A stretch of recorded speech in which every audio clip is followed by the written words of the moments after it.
Who is Ar-Rahman? Who is Al-Mannan? La ilaha illallah Muhammadur Rasulullah. بعد السلام معزز سامعین اکرام، اور جہاں تک میری آواز پہنچ رہی ہے سبھی سننے والوں کو السلام علیکم ورحمۃ اللہ وبرکاتہ۔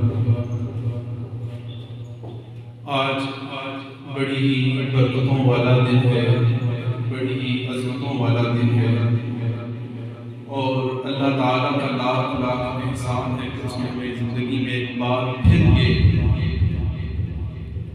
عید الفطر کا دن عطا کیا، اور اللہ پاک سے دعا ہے کہ جو ماہ رمضان مبارک میں ہم نے ٹوٹی پھوٹی عبادات کی ہیں، رب تعالیٰ اپنی بارگاہ کے اندر قبول و منظور فرمائے۔ آج کا دن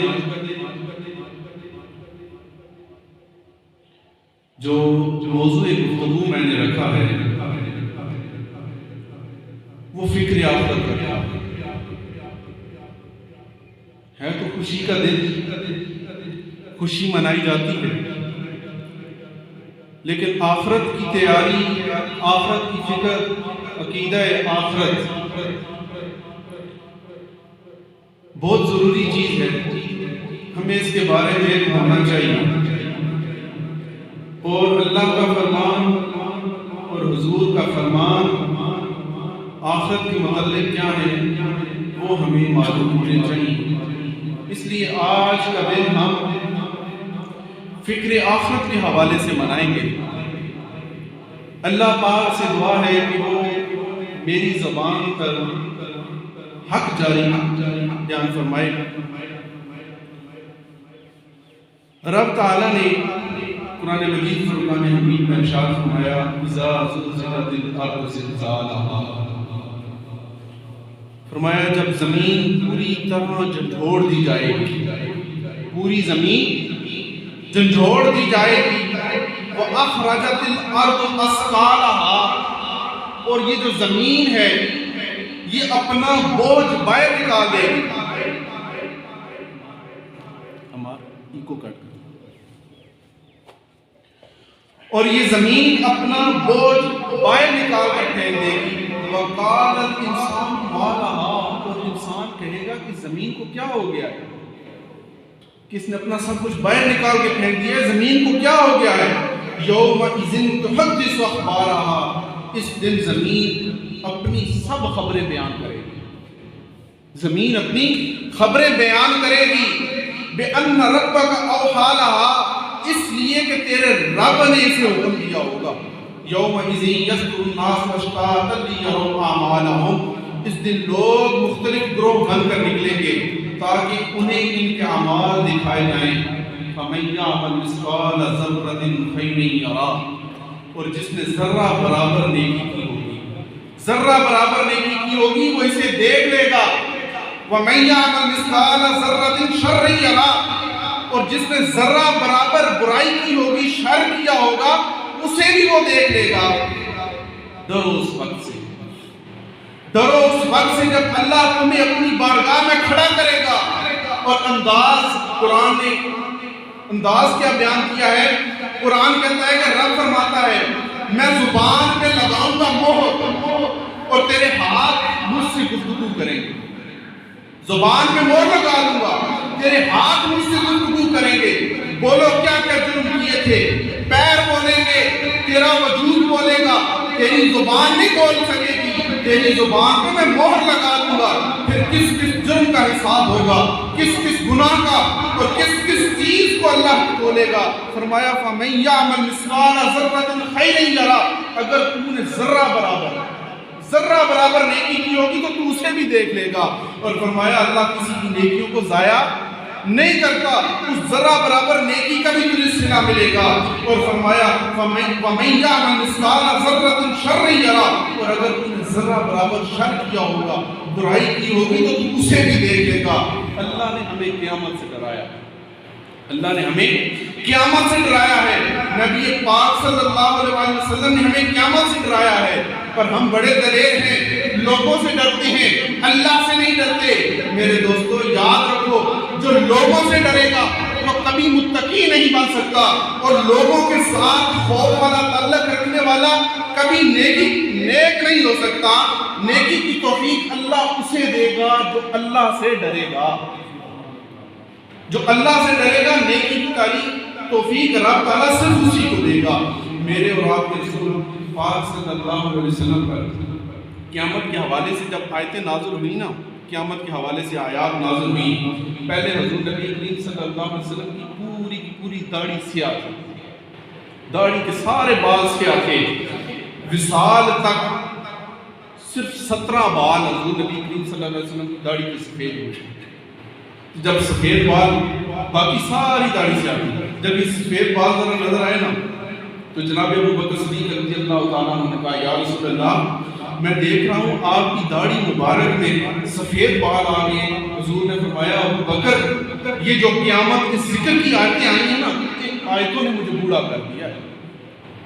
قیامت کے ذکر کی جو آیتیں آئی ہیں ان آیتوں نے مجھے بوڑھا کر دیا ہے۔ حضور تو محبوب ہیں اللہ کے، جب محبوب اتنا ڈرتا ہے تو میں اور آپ کس کھاتے میں ہوں؟ تو پھر میں اور آپ کس کھاتے میں؟ حضور محبوب ہیں اللہ کے، محبوب ناز دکھاتے ہیں کہ ڈرا کرتے ہیں؟ محبوب ناز دکھاتے ہیں کہ ڈرا کرتے ہیں، لیکن یہاں محبوب فرماتا ہے میں بوڑھا ہو گیا ہوں ان صورتوں کے سبب سے جو قیامت کے ذکر میں نازل ہوئی ہیں۔ میرے عزیزوں، غور کرنے کا مقام ہے۔ حضور نے حضرت عائشہ صدیقہ رضی اللہ تعالیٰ عنہ سے فرمایا، حضرت عائشہ نے نیا جوڑا خریدا، نیا جوڑا پہنا۔ اگرچہ نئے جوڑے پہننا جائز ہے، اگر کوئی حلال کمائی سے کما کے لاتا ہے، جوڑے پہنتا ہے تو وہ جائز ہے، لیکن حضور پاک نے فرمایا، عائشہ ساری توجہ دنیا کی طرف نہ رکھ، آخرت پہ دھیان دے، آخرت پہ دھیان دے۔ اگر تو ساری توجہ دنیا پہ رکھے گی تو قیامت کے دن تیری اور میری ملاقات کبھی نہیں ہو سکے گی، قیامت کے دن تیری اور میری ملاقات کبھی نہیں ہو سکے گی۔ حضور نے فرمایا، اے عائشہ اگر مجھ سے ملنا چاہتی ہے تو تیرا خیال قیامت کی طرف ہونا چاہیے، پھر تیری توجہ کا قبلہ آخرت ہونا چاہیے۔ حضور کو جو راضی کرنا چاہتا ہے وہ قیامت کی طرف توجہ دے، جو بھی حضور کو راضی کرنا چاہتا ہے وہ قیامت کی طرف توجہ دے۔ میری باتیں سمجھ میں آ رہی ہیں؟ آپ کو نیند تو نہیں آ رہی؟ اصل میں ہوتا ہی ہے نا کہ خطیب کی بھی کوشش ہوتی ہے کہ میں ایسی باتیں کروں کہ نعرے ہی لگیں ہر بات پہ، اور سننے والوں کا بھی یہ مزاج ہوتا ہے کہ یار باتیں ایسی ہونی چاہیے کہ ہم بھی ہر بات کو اٹھ کے نعرے لگائیں۔ یہ سننے والوں کا بھی مزاج ہوتا ہے، اور جو پڑھنے والے ہوتے ہیں ان کا بھی یہی مزاج ہوتا ہے کہ ہر بات میں نعرہ لگے۔ لیکن یہ جو باتیں میں بیان کر رہا ہوں یہ بھی میرے مصطفیٰ کی بیان کرتا باتیں ہیں، یہ پورا کا پورا باب ہے دین کا، پورا باب، لیکن ہم اس کی طرف توجہ نہیں دیتے، نہ دیتے ہیں نہ دلاتے ہیں توجہ۔ تو حضور نبی کریم صلی اللہ علیہ وسلم نے فرمایا، اے عائشہ اگر تو قیامت والے دن میرے ساتھ ملنا چاہتی ہے تو پھر تو آخرت کی طرف توجہ دے۔ صرف حضرت عائشہ نہیں، ام سلمہ رضی اللہ تعالیٰ عنہ فرماتی ہے مجھے بھی حضور پاک صلی اللہ علیہ وسلم نے درس دیا۔ بھلا کس طرح فرماتی ہیں؟ حضور نے ایک دن فرمایا، ام سلمہ قیامت کے دن سارے لوگ ننگے کھڑے کیے جائیں گے، سارے لوگ ننگے کھڑے کیے جائیں گے، برہنہ جسم، ننگا وجود۔ فرماتی ہے میں نے کہا حضور ایک دوسرے کو دیکھ کر شرم نہیں آئے گی؟ تو میرے حبیب نے فرمایا اتنا ہوش کسے ہوگا ایک دوسرے کو دیکھنے کا؟ اتنا ہوش ہی کس کو ہوگا کہ ایک دوسرے کو دیکھیں؟ بڑا کڑا وقت ہے، لہذا ڈرو اس وقت سے۔ اور یارو حد ہوگی، شاید ہی اس سے بڑی کوئی بات اس موضوع پر ہو۔ حضور نبی کریم صلی اللہ علیہ وسلم نے فاطمہ کو بلایا، وہ سیدہ فاطمہ جن کے بارے میں میرے حبیب نے فرمایا الفاطمہ کو سیدۃ النساء اہل الجنہ، فرمایا یہ فاطمہ میری بیٹی وہ بیٹی ہے جو جنتی عورتوں کی سردار ہے۔ اس سیدہ فاطمہ کو حضور نے اپنے پاس بلایا، پاس بلا کے بٹھایا اور فرمایا فاطمہ قیامت کی تیاری کر، قیامت کی تیاری کر، یہ نہ سمجھنا کہ محمد کی بیٹی ہے تو تیرا حساب نہیں ہوگا، تو محمد کی بیٹی ہے تو یہ نہ سمجھنا کہ تیرا حساب نہیں ہوگا۔ عقیدہ آخرت، فکر آخرت. سارا دن اور ساری رات کے ہم اپنے معاملات ٹٹول لیں، سوائے دنیا کے اور کچھ نہیں ہے، فقط دنیا داری. اللہ کیا فرماتا ہے؟ یہ دنیا ناپائیدار ہے. بل تؤثرون الحیات الدنیا، بلکہ یہ جو دنیا ہے تم نے دنیا کی زندگی کو ترجیح دے رکھی ہے. والآخرۃ خیر وابقیٰ، اور آخرت بہت بہتر ہے، بقا والی زندگی ہے. آخرت کی جو زندگی ہے وہ بقا والی ہے. بل تؤثرون الحیات الدنیا، لیکن تم صرف دنیا کی ہی زندگی کو ترجیح دیتے ہو، آخرت کو بھلائے بیٹھے ہو. رسول پاک نے فرمایا قیامت کا دن جب ہوگا تو تمہارے نامہ اعمال کے 3 رجسٹر ہوں گے اللہ کی بارگاہ میں. تمہارے نامہ اعمال کے کتنے رجسٹر؟ 3 رجسٹر اللہ کی بارگاہ میں ہوں گے. حضور 3 کون کون سے؟ فرمایا ایک تمہاری نیکیوں کا، ایک تمہارے گناہوں کا، اور ایک اللہ نے جو تمہیں نعمتیں دی ہیں ان نعمتوں کا. یہ 3 رجسٹر اللہ کی بارگاہ میں ہوں گے. سب سے پہلے رب پوچھے گا یہ میں نے تمہیں نعمتیں دی تھی، بتاؤ کہاں کہاں شکر ادا کیا؟ یہ جو میں نے تمہیں، اللہ کے رب کی نعمتیں اتنی ہیں اگر ہم گننا چاہیں تو گن نہیں سکتے. ہماری گنتی میں اللہ کی نعمتیں نہیں آتی، ہم شمار نہیں کر سکتے. رب فرمائے گا یہ جو میں نے تمہیں نعمتیں دی تھی بتاؤ کہاں کہاں شکر ادا کیا ہے؟ پھر رب فرمائے گا اچھا یہ تمہارے پاپ ہیں، یہ تمہارے جرم ہیں، یہ جو تم کر کے آئے ہو، اب یہ مجھے بتاؤ. اور تیسرے نمبر پہ جو رجسٹر ہوگا وہ تمہاری نیکیوں کا ہوگا، تمہارے ایک نیکیوں کا، ایک تمہاری برائیوں کا، اور ایک رب تعالیٰ کی نعمتوں کا. پھر رب کہے گا اب یہ جو نیکیاں ہیں تمہاری، اب یہ میری نعمتوں کا شکر ہے یا تمہارے گناہوں کا کفارہ؟ یہ جو نیکیاں تم کر کے آئے ہو یہ میری نعمتوں کا شکر ہے یا تمہارے گناہوں کا کفارہ؟ رب فرمائے گا تمہاری پوری زندگی کی نیکیاں بھی میری ایک نعمت کا شکر نہیں بن سکتی، ایک نعمت کا شکر نہیں بن سکتی.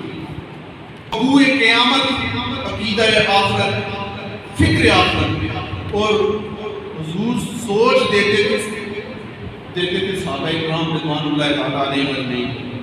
حضور نبی کریم صلی اللہ علیہ وسلم کی ایک خادمہ تھی حضرت ام حبیبہ، فرماتی ہیں حضور نے انہیں اکثر کسی کام سے بھیجتے نا تو وہ کوتاہی کرتی، تاخیر سے آتی. تو حضور نبی کریم صلی اللہ علیہ وسلم نے ایک دن تاکید کر کے بھیجا اپنی اس خادمہ کو کہ جلدی واپس آنا، اور بھی کام ہے. تو وہ لیٹ ہو گئی تو حضور نبی کریم صلی اللہ علیہ وسلم نے جلال فرمایا، غصے میں آ گئے. ام حبیبہ سے کہا کہ ذرا دیکھو تسی وہ کہاں گئی ہے. تو ام حبیبہ فرماتی میں اس کو دیکھنے کے لیے باہر گئی تو وہ باہر گئی کھیت میں کسی بکری کے بچے کے ساتھ کھیل رہی تھی. میں نے اسے کہا کہ حضور نے تمہیں پہلے بھی کئی بار کہا ہے کوئی کام جاتی ہو تو جلدی واپس آ جایا کرو، پھر تم کوتاہی کرتی ہو. حضور غصے میں ہیں، چل میرے ساتھ، حضور نے تجھے بلایا ہے. جب وہ پہنچی تو حضور نے فرمایا، حضور نے جلال فرمایا، حضور کے ہاتھ میں مسواک تھی. حضور نے کہا دل تو چاہتا ہے کہ میں اس مسواک کے ساتھ تجھے ماروں، لیکن میں قیامت کے دن اللہ کی بارگاہ میں کھڑا ہونے سے ڈرتا ہوں. مسواک سے ماروں، اللہ کا محبوب ہے لیکن کہتا ہے کہ میں قیامت کے دن رب کی بارگاہ میں کھڑے ہونے سے ڈرتا ہوں، اس وجہ سے میں تجھے مار دوں. میرے بھائیو، یہ اللہ کے حبیب نے مجھے اور آپ کو درس دیا کہ ہم نے اپنی زندگی کس طرح گزارنی ہے. تو میرے بھائیو اس حدیث کو کبھی نہ بھولنا. سوا نیزے پر سورج ہوگا، قیامت کا دن ہوگا، سوا نیزے پر سورج ہوگا. کوئی گھٹنوں تک اپنے پسینے میں ڈوبا ہوگا، کوئی ناف تک، کوئی اپنے ہی پسینے میں غوطے کھا رہا ہوگا. تانبے کی زمین ہوگی، سوا نیزے کے اوپر سورج ہوگا. تو دوسرا، اس دن اللہ رب تمہیں اپنے سامنے کھڑا کرے گا. سب سے پہلے اللہ پوچھے گا میں نے تجھے عمر دی تھی، بتا کہاں گزاری. سب سے پہلے عمر کا پوچھے گا، بتا یہ تو نے جو عمر ہے وہ کہاں گزاری. اور پھر اس کے بعد پوچھے گا جوانی اپنی کہاں گزاری. عمر کا ایک بہترین حصہ ہوتا ہے جوانی کا. رب جوانی کے بارے میں پھر علیحدہ سے پوچھے گا. پہلے پوچھے گا پوری عمر کا کہ اپنی پوری عمر کہاں گزاری. پھر رب تعالیٰ الگ سے پوچھے گا بتا جوانی کہاں گزاری. جوانی تو نے کیسے گزاری؟ وہ جب پوچھے گا بلا کے ہم کو اپنے سامنے تو کیا جواب جرم دیں گے ہم خدا کے سامنے۔ تو تیسرا رب تعالیٰ تیسرا جو سوال پوچھے گا نا، رب تعالیٰ پوچھے گا بتا تو جتنا جانتا تھا اس پر عمل کیا؟ جتنا جانتا تھا اس پر عمل کیا؟ اتنا تو سب جانتے ہیں نا کہ والدین کی نافرمانی نہیں کرنی، ہمسایوں کے ساتھ اچھا سلوک کرنا ہے، یتیموں کے ساتھ اچھا سلوک کرنا ہے، اچھائی کیا ہے برائی کیا ہے یہ تو تقریباً سبھی جانتے ہیں، جو ان پڑھ ہے وہ بھی، جو پڑھے لکھے ہیں وہ بھی۔ تو رب پوچھے گا بتا جتنا تو جانتا تھا اتنا تو نے عمل کیا کہ نہیں کیا؟ پھر چوتھا سوال رب پوچھے گا مال کہاں سے کمایا اور کہاں خرچ کیا؟ پھنس جائیں گے لوگ، پھنس جائیں گے۔ حضور نے فرمایا اللہ سامنے کھڑے کر کے پوچھے گا۔ میرے عزیزو یاد رکھو میرے رسول کریم صلی اللہ علیہ وسلم نے کس انداز میں ہماری تربیت فرمائی اور کس طرح رسول کریم نے ہمیں ان سارے خطرات سے آگاہ کیا۔ کوئی ڈر نہیں ہے ہمیں آخرت کا، عید کے کپڑے لینے ہیں ٹینشن ہے، گھر والوں کی عید کی تیاری کرنی ہے ٹینشن ہے، ہم نے کہیں سفر پر جانا ہے، لمبے سفر پر جانا ہے، ہم اس کی پوری تیاری کر کے پوری پلاننگ کر کے اس کام کے لیے نکلتے ہیں، لیکن نہیں تیاری نہیں فکر، تو ہمیں آخرت کی نہیں فکر کہ جس طرف ہم نے جانا ہے اس طرف کی ہم تیاری کیسے کریں، جو ہماری دائمی زندگی ہے اس کی تیاری ہم کس طرح کریں اس کی فکر نہیں ہے۔ حضرت ابو بکر صدیق رضی اللہ تعالیٰ عنہ آپ کے خالد تھے ربیہ اسلمی، آپ نے ان کو کسی بات پر ڈانٹ دیا، وہ ناراض ہو گئے، اور جب وہ ناراض ہو گئے تو حضرت ابو بکر صدیق کہنے لگے مجھے معاف کر دو۔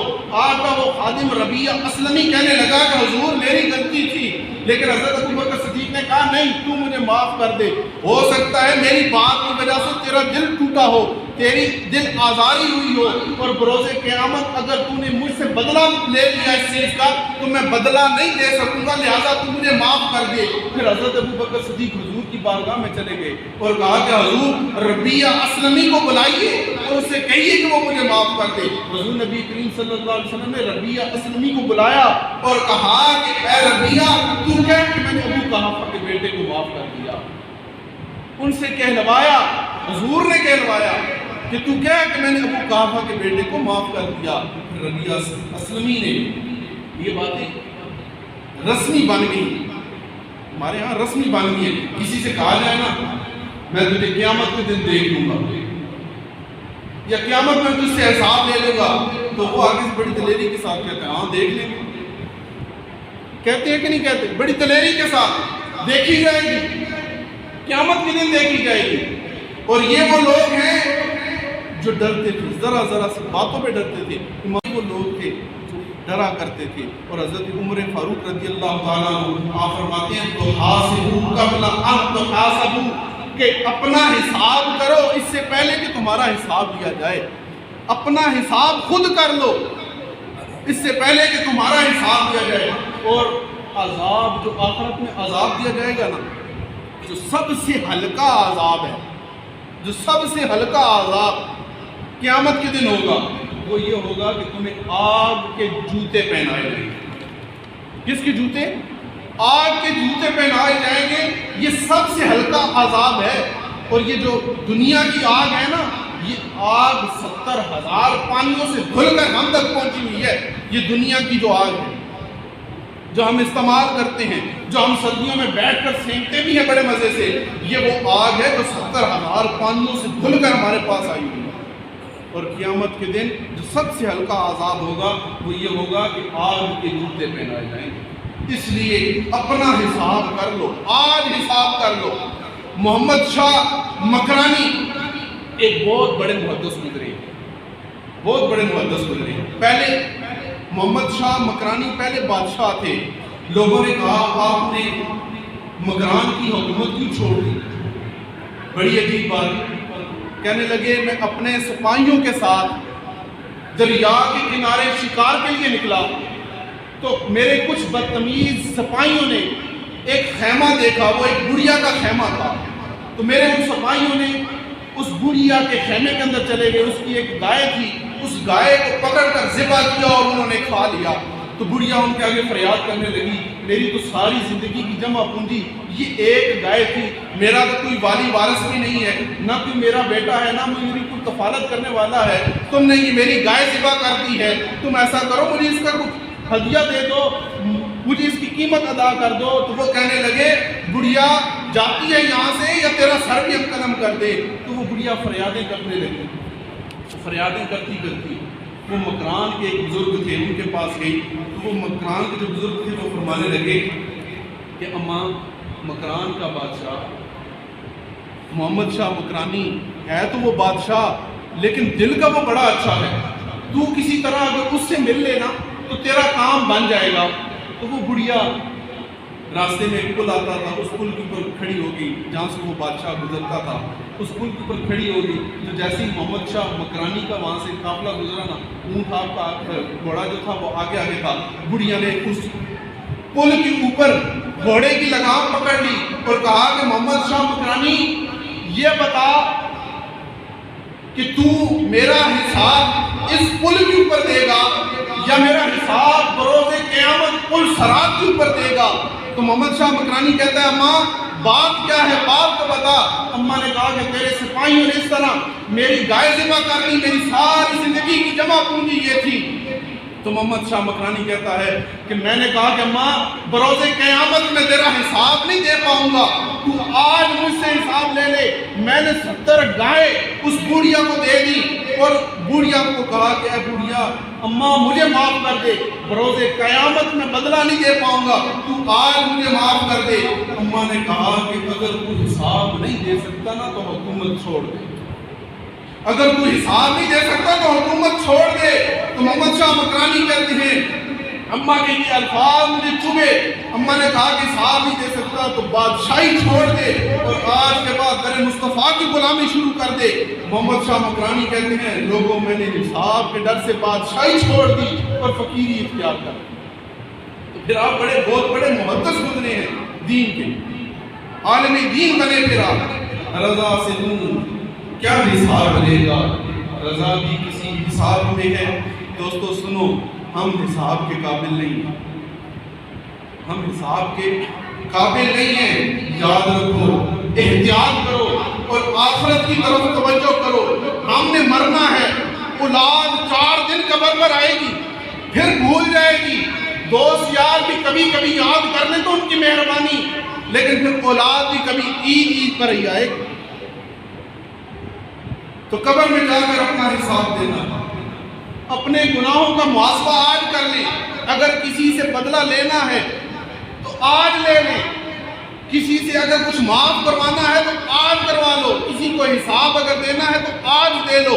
بروز قیامت اگر یہ بڑی بڑی ہستیاں حساب دینے سے ڈرتی ہیں تو میں اور آپ تو کسی کھاتے میں نہیں، پھر میں اور آپ تو کسی کھاتے میں نہیں۔ حضرت انس بن مالک رضی اللہ تعالیٰ عنہ فرماتے ہیں کہ حضور کبھی تذکرہ کرتے تھے نا قیامت کا جب کبھی تذکرہ کرتے تھے تو ہمیں ایسا لگتا تھا کہ قیامت ہمارے سامنے کھڑی ہے۔ حضور جب تذکرہ فرماتے تھے ہمیں بالکل ایسا لگتا تھا جیسے قیامت بالکل ہمارے سامنے کھڑی ہے۔ ہم نے تو بڑی بڑی نشانیاں دیکھ لی نا، اس وقت تو کوئی نشانی ابھی قیامت کی ظاہر نہیں ہوئی تھی، ہم نے تو بڑی بڑی نشانیاں دیکھ لی۔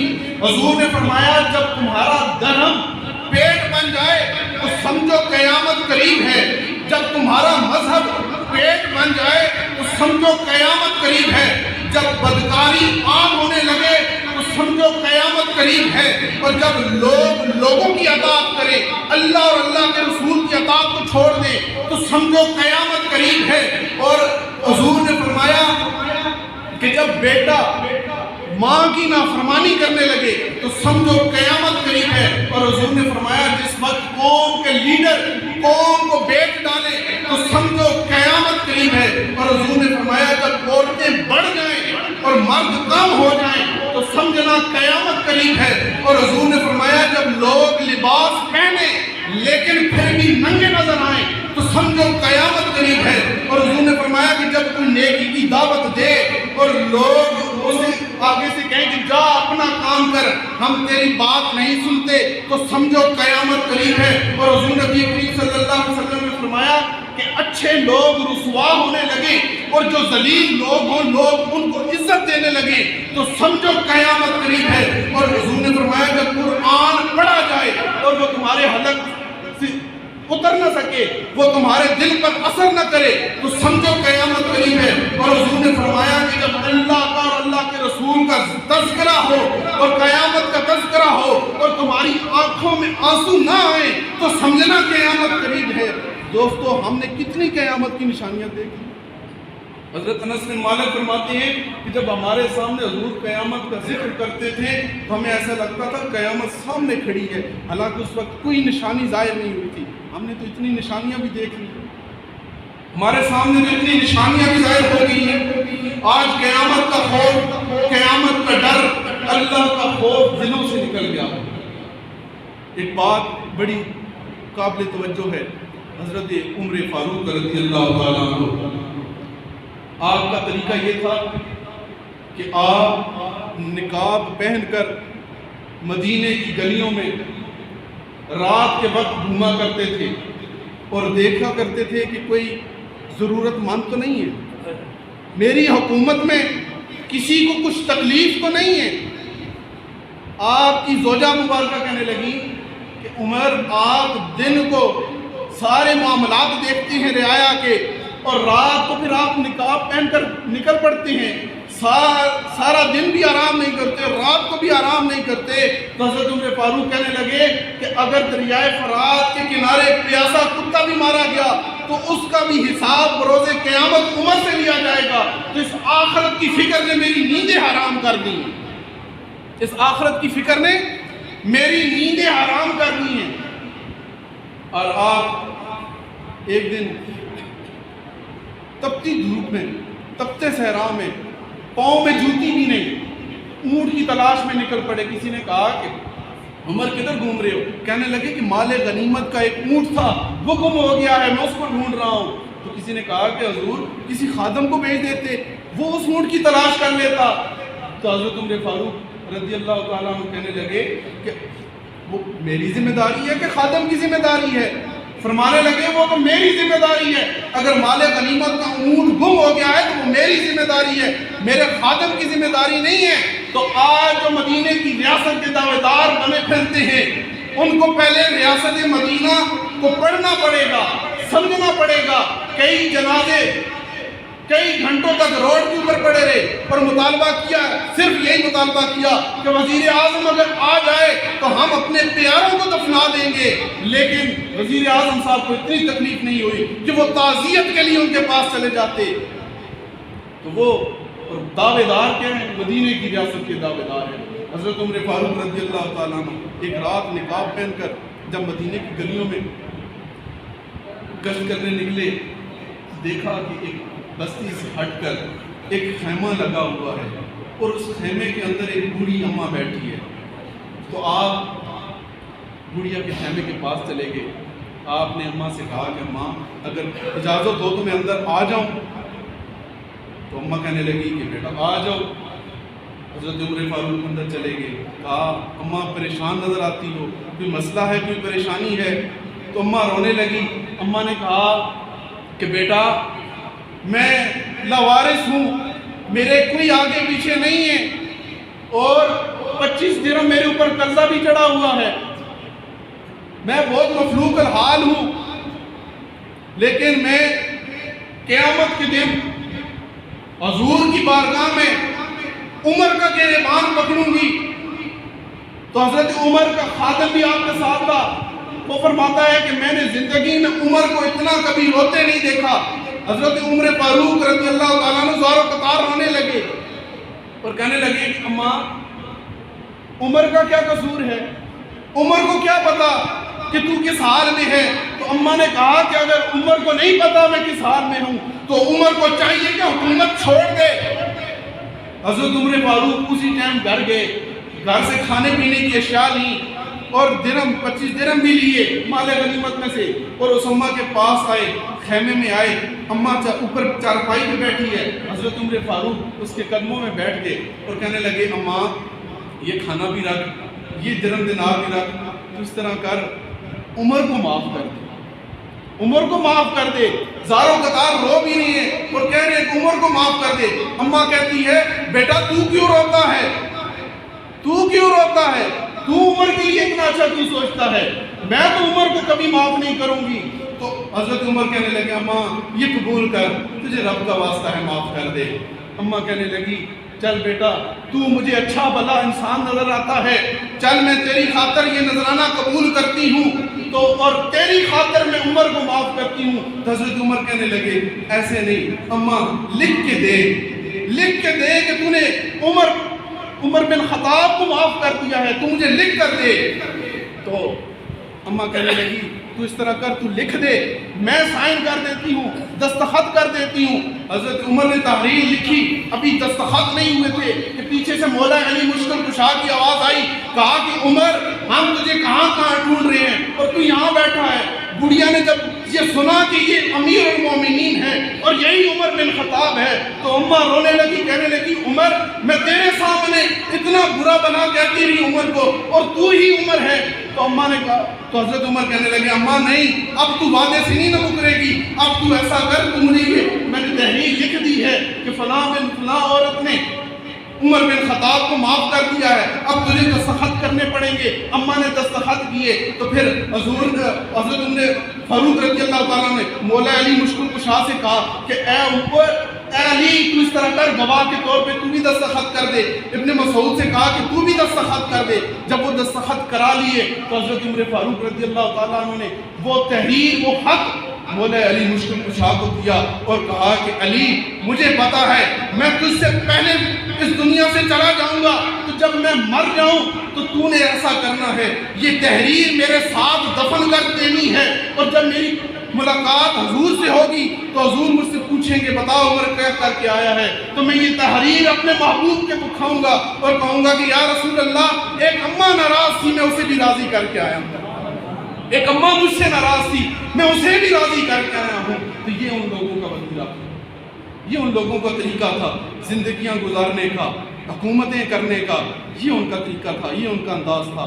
رب تعالیٰ کا خوف, آخرت کا خوف, رب تعالیٰ نے بھی اور رسول نبی کریم صلی اللہ علیہ وسلم نے بھی ہمیں قیامت سے ڈرایا ہے, آخرت سے ڈرایا ہے, آخرت کی تیاری کرنے کا حکم دیا ہے. میرے دوستو, مرنے سے پہلے اپنے آپ کو پاک کر کے جانا, مرنے سے پہلے اپنے آپ کو پاک کر کے جانا, صاف کر کے جانا. کریم آقا صلی اللہ علیہ وسلم نے فرمایا, ایک دن حضور نبی کریم صلی اللہ علیہ وسلم حجرے سے نکلے, وصال سے 3-4 دن پہلے, وصال سے کتنے دن پہلے, 3-4 دن پہلے حضور نے سارے صحابہ کو مسجد میں اکٹھے ہو جاؤ, حکم دیا کہ سارے صحابہ مسجد میں اکٹھے ہو جاؤ. سب اکٹھے ہو گئے, حضور منبر پر بیٹھ کے 2 آدمی حضور نبی کریم صلی اللہ علیہ وسلم کو بظاہر سہارا دے کر لائے, چہرے پر پٹی بندھی ہوئی تھی. حضور نے مجمع صحابہ پر نظر ڈالی اور حضور نے فرمایا لوگوں میرے جانے کا پروگرام بن گیا, میرے جانے کا پروگرام بن گیا ہے. صحابہ پھوٹ کر رونے لگے, سب روزہ در روز محمد جس کا نام پچھوڑا, جنہ دے دل پر جانی بچھڑن, کون روے پھر تھوڑا. سب صحابہ پھوٹ کر رونے لگے. حضور نے فرمایا تمہیں بلایا اس لیے ہے کہ میں نے 63 سال زندگی گزاری ہے, اب میں جانے والا ہوں, اگر کسی کے ساتھ میں نے زیادتی کی ہو تو وہ بدلہ لے سکتا ہے. کون فرما رہی؟ مدینہ کے تاجدار, دونوں جہاں کے سردار فرما رہے ہیں کہ اگر میں نے کسی کے ساتھ زیادتی کی ہو تو وہ بدلہ لے سکتا ہے. اور جملے کیا ہیں؟ کائنات کے محبوب کے, امام الانبیاء کے, کونین کے بادشاہ کے جملے. فرمایا آج بدلہ لے لو, میں قیامت کے دن بدلہ نہیں دے سکتا. حضور نے فرمایا آج بدلہ لے لو, قیامت کے دن میں بدلہ نہیں دے سکتا. آج بدلہ لے لو. قیامت کا خوف امت کو دلایا, فرمایا اٹھو بدلہ لے لو. صحابہ رونے لگے, ہم تو گلیوں کی خاک تھے، تیرے قدموں کے ساتھ لگے تو ستارے بن گئے. ہم تو گلیوں کی خاک تھے، تیرے قدموں کے ساتھ لگے، تیرے قدموں کی برکت سے ہم ستارے بن گئے. حضور آپ کیا فرما رہے ہیں؟ لیکن ایک کونے سے ایک بوڑھا اٹھا، ایک کونے سے ایک بوڑھا اٹھا. عکاشہ بن محسن فرما رہے ہیں، عکاشہ بن محسن کہنے لگے سونیا جنگ تبوک کے موقع پر آپ نے کہا کہ درمیان میں آ جاؤ. حضور میں ہونے ہی لگا تھا درمیان میں، آپ نے درہ پکڑ کر میرے وجود پر مارا تھا. حضور میں نے بدلہ لینا ہے، حضور میں نے بدلہ لینا ہے. کوئی کہتا ہے بدلہ لے لو، جرت ہے آج کسی کو کہے کہ بدلہ لے لو. اور پھر امام الانبیاء مثال قائم فرمائی، کہا اٹھو بدلہ لے لو. جناب عکاشہ کہنے لگے سونیا پھر درہ منگوائیے، پھر وہ درہ منگوائیے. صحابہ رونے لگے، عکاشہ تو کیا کر رہا ہے؟ حضور کی طبیعت تو دیکھ علیل ہے. حضور نے فرمایا منگواؤ درہ منگواؤ. حضور نے حضرت بلال سے کہا کہ جا فاطمہ کے گھر میں جا، وہاں میرا درہ پڑا ہے وہ لے کر آ. حضرت بلال گئے، دستک دی، سیدہ کے دروازے پر دستک دی. آواز آئی کون ہے؟ دروازے پہ کہا بلال ہوں، حضور کا درہ لینے آیا ہوں. بی بی پاک فرمانے لگی بلال حضور کی طبیعت تو بڑی علیل ہے، درہ کیا کرنا ہے؟ تو جب پوچھا نا کہ درہ کیا کرنا ہے تو بلال تے عاشق دا کم رونا تونا تے بن رویوں نہیں منظوری.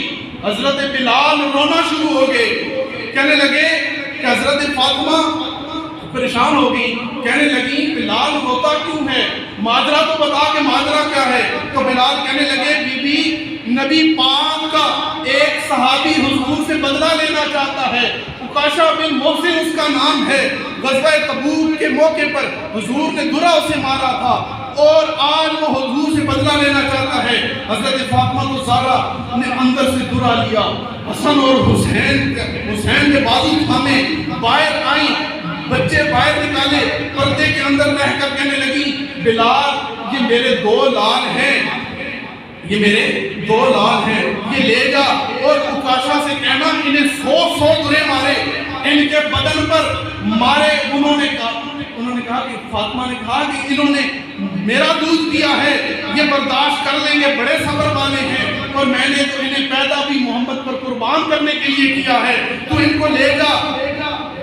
لیکن دیکھنا کہ حضور کے قریب نہ جائے مصطفیٰ پر قربان کرنے کے لیے کہ میں نے اپنے 2 بیٹے رکھے ہیں، میرے ابا بھی علیل ہیں. حضرت بلال کہتے ہیں میں نے بچوں کو لیا، درہ بھی لیا. جب میں مسجد نبی کے اندر داخل ہوا تو حضور دیکھ کر کہنے لگے کہ بلال بچوں کو بٹھا دے، مجھے معلوم ہے کہ فاطمہ نے حسن اور حسین کو کس لیے بھیجا ہے، تو بچوں کو بٹھا دے، یہ میرا اور عکاشہ کا معاملہ ہے، تو اس معاملے میں ان بچوں کو بھی نہ لا اور درہ عکاشہ کو تھما دے. تو آپ نے وہ درہ عکاشہ کو دیا. عکاشہ جب آگے بڑھا تو ابو بکر صدیق نے پاؤں پکڑ لیے، کہا کہ عکاشہ کیا کرتا ہے؟ میرے محبوب علیل ہیں، بیمار ہیں، تو کیا کرنے لگا ہے؟ تو ایسا کر میں حاضر ہوں، میری پیٹھ حاضر ہے، تو مجھے جتنے چاہے تیرے مار لے لیکن میرے محبوب کو کچھ نہ کہے. لیکن عکاشہ نے پیچھے مڑ کر غصے سے دیکھا، پاؤں چھڑایا، آگے بڑھ گئے. علی نے پاؤں پکڑے، عثمان نے پکڑے، طلحہ نے پکڑے، زبیر نے پکڑے، ہر ایک نے پاؤں پکڑے، لیکن عکاشہ بن پاؤں کو جھٹکتے ہوئے آگے پہنچے. حضور نے فرمایا نہ عکاشہ بن محسن کو کوئی نہ روکے، اس کو آنے دو، اس کا اور میرا معاملہ ہے، یہ آج مجھ سے بدلہ لے لے، قیامت کے دن میں اس کا بدلہ نہیں دے سکتا، اس کو آنے دو. جب عکاشہ پاس پہنچے تو کہنے لگے کہ حضور جب آپ نے مجھے درہ مارا تھا میری پیٹھ کے اوپر سے پردہ قمیض اٹھی ہوئی تھی، لہذا آپ اپنی قمیض اٹھائیں، میں اس ننگے بدن پر جس طرح مجھے درہ پڑا تھا میں اسی طرح درہ مارنا چاہتا ہوں. تو جب حضور نبی کریم صلی اللہ علیہ وسلم نے پیٹھ مبارک سے قمیض اٹھائی تو درہ فضا میں بلند کیا، صحابہ کی چیخیں نکلنا شروع ہو گئی کہ یہ کیا کرنے لگا ہے، کائنات دونوں جہاں کے مالک کو درہ مارنے لگا ہے. جب حضور نے عکاشہ نے جب درہ فضا میں بلند کیا درا دور پھینکا اور حضور کی پیٹھ کے ساتھ چپک گیا اور بوسے دینا شروع کر دیے، اور بوسے دیتے جاتے ہیں۔ عکاشہ بن محصن روتے جاتے ہیں اور کہنے لگے کہ ابو بکر تیرا مقام واقعی سب سے افضل ہے، اے عثمان تو بھی بڑی عظمتوں والا ہے، اے علی تو بھی بڑی برکتوں والا ہے، طلحہ اور زبیر یہ بھی جنتی ہیں، لیکن آخری وقت میں جو سعادت مجھے حاصل ہوئی ہے حضور کی پیٹھ مبارک چومنے کی، وہ مجھے حاصل ہوئی ہے۔ تو حضور نے فرمایا کہ اگر کوئی جنتی دیکھنا چاہتا ہے تو میرے عکاشہ کو دیکھ، اگر کوئی جنتی دیکھنا چاہتا ہے تو میرے عکاشہ کو دیکھ لو۔ میرے بھائیوں، یہ فکر آخرت، حضور نے یہ سب کچھ کیا تو ہماری خاطر۔ آپ اگر ان سب صحابہ کے اعمال، ان کی سیرت کو اٹھا کر دیکھیں تو ہر لمحہ فکر آخرت میں گزرا، ہر لمحہ فکر آخرت میں گزرا، آخرت کی فکر۔ اور یہ اگر آج ہم دنیا میں کسی کے ساتھ فَمَن يَعْمَلْ مِثْقَالَ ذَرَّةٍ خَيْرٍ يَرَهُ وَمَن يَعْمَلْ مِثْقَالَ ذَرَّةٍ شَرٍّ يَرَهُ، ایک ذرہ برابر کی اگر نیکی کسی نے کی ہے تو قیامت کے دن وہ بھی اسے دیکھ لے گا، اور ایک ذرہ برابر اگر کسی نے برائی کی ہے تو وہ قیامت کے دن اسے بھی دیکھ لے گا۔ اور آج اگر ہم نے کسی کے ساتھ کوئی زیادتیاں کی ہوئی ہیں، کسی کے ساتھ کوئی ظلم کیا ہوا ہے، تو آج معافی مانگو۔ معافی مانگنے والا چھوٹا نہیں ہوتا، معافی مانگنے سے عزت نفس مجروح نہیں ہوتی، عزتیں ختم نہیں ہو جاتی، بلکہ عزت بڑھتی ہے اللہ کے اور اللہ کے محبوب کی نگاہوں میں۔ ہمیں اگر اپنی عزت کو بڑھانا ہے تو دنیا داروں کے سامنے نہیں، اللہ اور اللہ کے محبوب کی بارگاہ میں۔ آج ایک دوسرے سے معافی مانگ لو، آج ایک دوسرے کو معاف کر دو۔ بروز قیامت حساب دینا بڑا مشکل ہوگا، قیامت کا دن ہوگا۔ اگر باپ نے بیٹے سے قرضہ لینا ہو نا، باپ نے بیٹے سے قرضہ لینا ہو تو قیامت کے دن بیٹا کہے گا ابا میں تیرا بیٹا ہوں، معاف نہیں کر دیتا، تو باپ کہے گا بیٹا بڑا نفسا نفسی کا عالم ہے، میں تو سوچ رہا ہوں کاش میں نے تجھے اور زیادہ قرضہ دیا ہوتا اور آج مجھے اور زیادہ نیکیاں مل جاتی تاکہ میری بخشش ہو جاتی، میرا نامہ اعمال درست ہو جاتا۔ تو یہ آج ہم اولاد کی خاطر ہی، ہم اگر کوئی گناہ کرتے ہیں اولاد کی خاطر، اولاد کی ضرورتیں پوری کرنے کی خاطر، لیکن یہی اولاد قیامت کے دن تمہارے سامنے کھڑی ہو جائے گی، نہ یہ تمہیں ایک نیکی دینے کو تیار ہوگی، نہ تم انہیں ایک نیکی دینے کو تیار ہوگی۔ نہ باپ بیٹے کا بنے گا، نہ بیٹا باپ کا، نہ ماں بیٹی کی بنے گی، نہ بیٹی ماں کی بنے گی، کوئی کسی کا نہیں بنے گا۔ ہر ایک اپنی اپنی نیکیوں کو ترسے گا، اور پھر کسی سے اگر کوئی حساب کتاب ہوگا نا، پھر نیکیوں کا ہی تبادلہ ہوگا۔ نیکیاں اگر ہمارے پاس ہوں گی تو ہم اپنی نیکیاں اس کو دے کر اپنی جان چھڑا لیں گے، اگر نیکیاں ہمارے پاس نہیں ہیں تو اس کے گناہ ہمارے کھاتے میں ڈال کے ہمارا جو برائیوں کا اعمال ہے وہ اور بڑھا دیا جائے گا۔ تو اس وقت سے ڈرو، اس وقت سے ڈرو۔ آج ایک دوسرے کو معاف کر دو، آج ایک دوسرے کو معاف کر دو۔ اور آج کے دن ہم سب یہاں جو بیٹھے ہیں سبھی ہم ایک دوسرے کو جاننے والے، رشتہ دار بھی ہیں، تعلق واسطہ بھی ہے، جاننے والے بھی ہیں۔ تو آج کے دن جب عید کی نماز کے بعد ایک دوسرے کو ملو گے نا تو بول کر کہنا کہ ہم نے تجھے معاف کیا۔ ہو سکتا ہے یہ غیبت آپ سب نے کبھی، میں نے آپ سب کی ہو، سبھی میرے جاننے والے بیٹھے ہیں، میں کسی کے ساتھ بیٹھا ہوں، شاید میں نے کسی کی کوئی غیبت کر دی ہو، کوئی الزام تراشی کر دی ہو، کوئی بہتان کر دیا ہو، تو لہٰذا آپ بلند آواز سے ذرا بول کے کہیں کہ ہم نے عبدالحق کے بیٹے احسان الحق کو معاف کیا، بول کے کہیں عبدالحق کے بیٹے احسان الحق کو معاف کیا، بول کے کہہ دے۔ دل کرے تو دل میں بول دیں، اونچی آواز میں بول دیں کہ معاف کیا۔ میرا عزیزم، میرا بھائی محمد سجاد اس دنیا سے چلا گیا ہے، پچھلی عید ہمارے درمیان میں تھا، اس عید وہ ہمارے درمیان میں نہیں ہے۔ سب بول کے کہیں ہم نے غلام نبی کے بیٹے محمد سجاد کو معاف کیا، بول کے کہیں نام بول کے کہیں ہم نے غلام نبی کے بیٹے محمد سجاد کو معاف کیا، ہم نے بابا غلام محمد کو معاف کیا، ہم نے بابا غلام مرتضیٰ کو معاف کیا۔ بلکہ یوں کہیں کہ اس قبرستان میں جتنے لوگ مدفون ہیں جو ہم سے پہلے اس دنیا سے رخصت ہو گئے ہیں، ہم نے ان سب کو معاف کیا اگر کوئی غلطی کوتاہی ہوئی، بول کے کہہ سب کو معاف کیا۔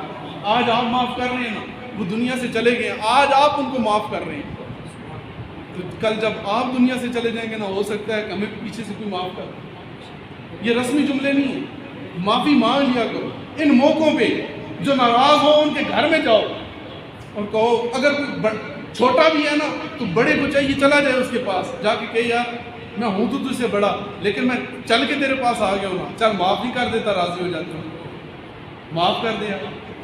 تو وہ جب بڑا چھوٹے کے گھر جائے گا تو اس کی عزت مجروح نہیں ہوگی، وہ چھوٹا بھی یقیناً اس کو گلے سے لگائے گا۔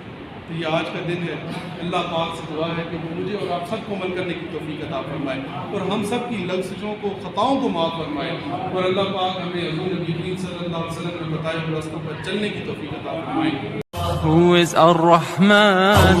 Who is Al-Mannan? لا إله إلا الله محمد رسول الله